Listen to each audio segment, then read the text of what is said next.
You aren't lazy. You're being played by a multi-billion-dollar industry. Most self-improvement advice isn't actually designed to help you change.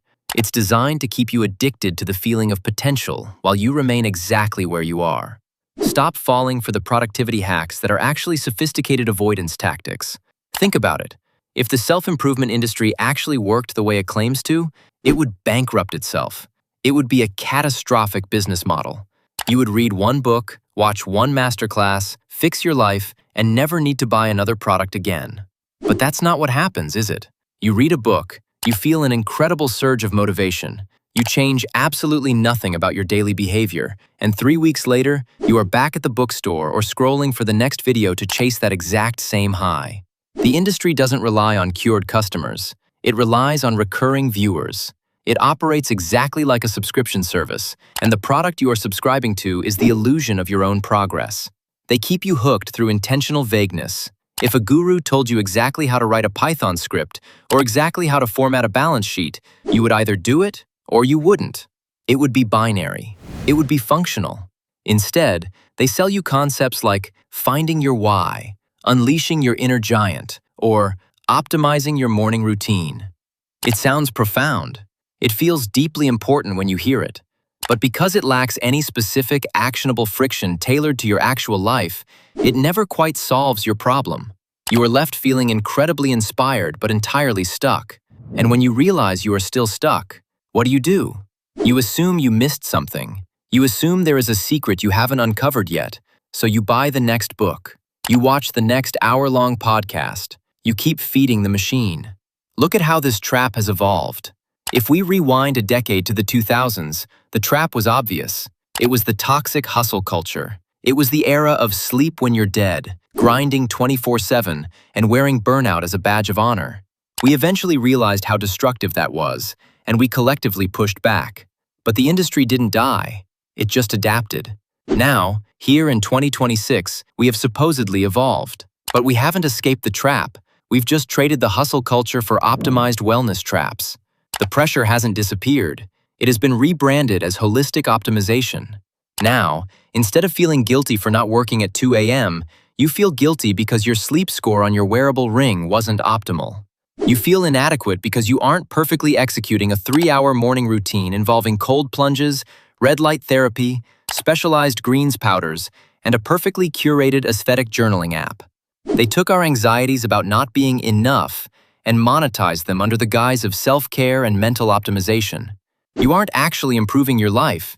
You are just micromanaging your existence to avoid doing the actual work that scares you. And why do we keep falling for it? We fall for it because our own biology is being weaponized against us. This is the illusion of productive procrastination. When you sit down and consume a piece of high-quality self-improvement content, your brain does something incredibly dangerous. It releases a hit of dopamine that perfectly mimics the chemical reward of actual achievement. When you watch a brilliant video breaking down how to build $1 million business, your brain rewards you as if you just built the business. When you read a book on atomic habits, your brain chemically pats you on the back as if you just went to the gym for 6 months straight. You get the emotional reward of the finish line without ever having to run the race. This creates a massive, debilitating blind spot built on the critical difference between passive and active learning. Passive learning is reading, watching, listening, and taking notes. It feels incredibly safe. It is easy. Your brain absolutely loves it because it requires minimal metabolic energy while yielding maximum emotional reward. No one has ever been rejected while watching a YouTube video. No one has ever failed a massive project while highlighting a paragraph in a paperback book. Active learning, on the other hand, is executing. It's writing the code, pitching the client, launching the ugly first draft of the product, failing, looking foolish, and iterating. Active learning is neurologically taxing and emotionally terrifying. Your brain hates it. So, your brain strikes a bargain with you. It convinces you that you just don't know enough yet. It whispers to you that you aren't ready. It tells you that the next podcast episode, the next framework, or the next mental model is the missing piece of the puzzle. Once I understand this one concept, then I'll start.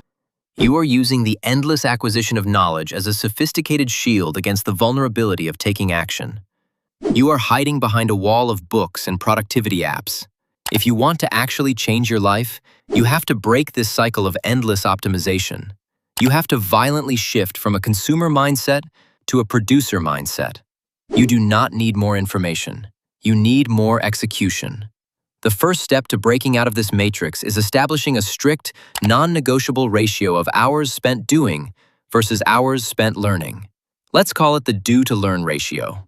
Right now, your ratio is completely inverted. You are spending 10 hours consuming for every 1 hour of doing.